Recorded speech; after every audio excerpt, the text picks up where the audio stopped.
Krisdayanti akan fokus bernyanyi usai gagal ke Senayan.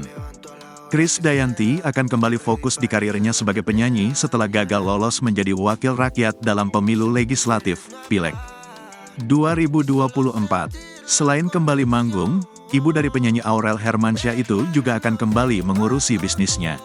Maju bersama Partai PDIP Dapil Jawa Timur V yang meliputi Kabupaten Malang, Kota Malang, dan Kota Batu, perempuan yang akrab disapa KD itu tak berhasil lolos. Selepas Oktober tahun 2024 mendatang, jabatannya sebagai anggota Komisi 9 DPR RI akan selesai.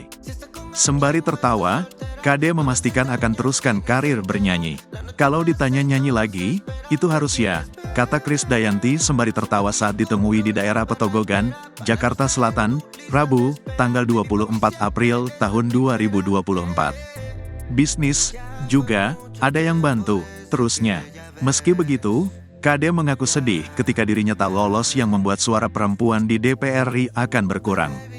Ia berharap masih bisa memberikan aspirasinya mewakilkan perempuan kepada para anggota DPR RI yang akan menjabat nantinya. Untuk di politik, saya pasti akan fokus di politik.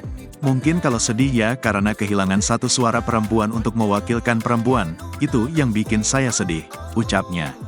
Mudah-mudahan bisa bersuara baik di dalam atau luar parlemen. Insya Allah saya akan terus menggunakan jalur khusus untuk bisa terus berkomunikasi dengan teman-teman di fraksi, ungkap KD. Fokus bernyanyi.